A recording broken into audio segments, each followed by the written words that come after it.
Les grands événements se reproduisent deux fois, notait un philosophe à la fin du XIXe siècle. La première fois, c'est une tragédie, la deuxième, c'est une farce. C'était déjà la conviction de Victor Hugo dans son discours de juillet 1851 devant l'Assemblée nationale. Dans ce long poème de 386 vers, intitulé L'Expiation, le plus long des châtiments, Victor Hugo fait d'une pierre deux coups.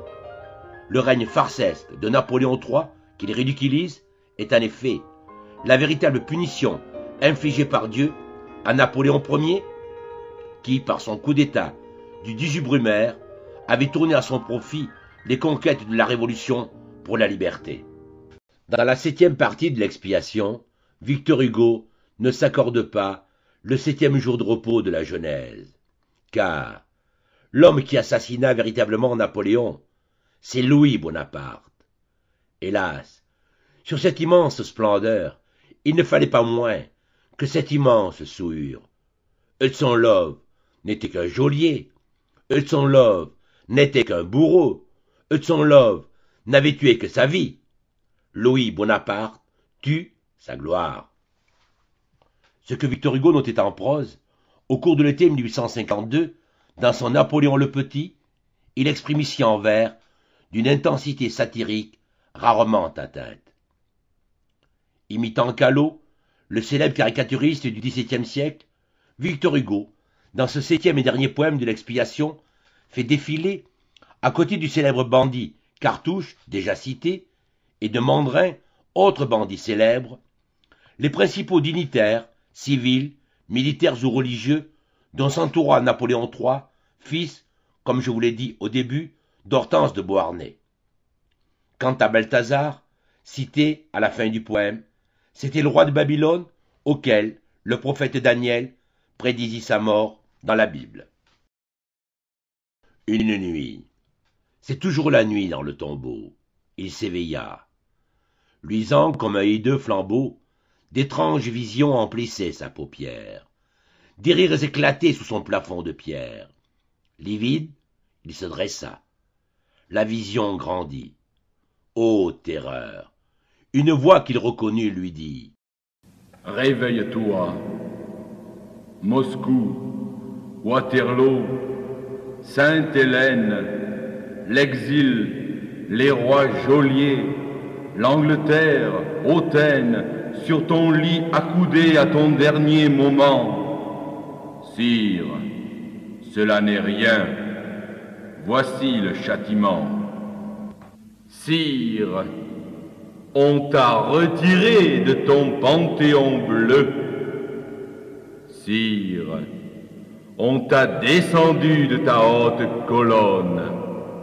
Regarde, des brigands dont les seins tourbillonnent, d'affreux bohémiens, des vainqueurs de charniers, te tiennent dans leurs mains et t'ont fait prisonnier. À ton orteil d'airain, leurs pattes infâmes touchent. Ils t'ont pris. Tu mourus comme un astre se couche, Napoléon le Grand, empereur. Tu renais, Bonaparte, écuyer du cirque beauharnais. Aux passants attroupés devant leur habitacle, ils disent: entends-les, empire à grand spectacle. Le pape est engagé dans la troupe. C'est bien, nous avons mieux. Le czar a né. Mais ce n'est rien. Le czar n'est qu'un sergent. Le pape n'est qu'un bonze. Nous avons avec nous le bonhomme de bronze. Nous sommes les neveux du grand Napoléon. Et foule, Magnan, Rouher, parieux caméléon font rage. Ton nom leur sert de lit, Napoléon Ier. On voit sur Austerlitz un peu de leur fumier. Ta gloire est un gros vin dont leur honte se grise. Car tout chez C aimait ta redingote grise. On quête des liards dans le petit chapeau. Pour tapis, sur la table, ils ont mis ton drapeau. Et ta main qui tenait l'étendard de Lodi, cette main qui portait la foudre, ô Bonaparte, aide à piper les dés et fait sauter la carte. Faussaires, meurtriers, escrocs, forbans, voleurs, ils savent qu'ils auront, comme toi, des malheurs. Leur soif, en attendant, vide la coupe pleine à ta santé. Poissy trinque avec Sainte-Hélène. Regarde, bal, sabbat, fête matin et soir. La foule au bruit qu'ils font se culbute pour voir. Debout sur le tréteau qu'assiège une cohue qui rit, bâille, applaudit, tempête, siffle, hue, entourés de pasquins agitant leurs grelots. Commencer par Homère et finir par Callot. Épopée, épopée, oh, quel dernier chapitre!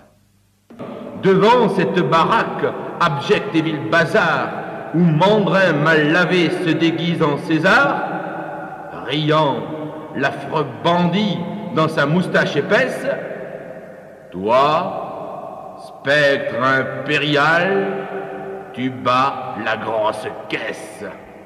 L'horrible vision s'éteignit. L'empereur, désespéré, poussa dans l'ombre un cri d'horreur.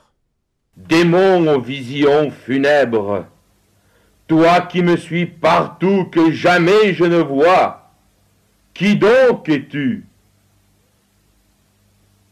Je suis ton crime, dit la voix. La tombe alors s'emplit d'une lumière étrange, semblable à la clarté de Dieu quand il se venge. Pareils aux mots que vit resplendir Balthazar, deux mots, dans l'ombre écrits, flamboyaient sur César. Bonaparte, tremblant comme un enfant sans mère, leva sa face pâle et lut 18 Brumaire.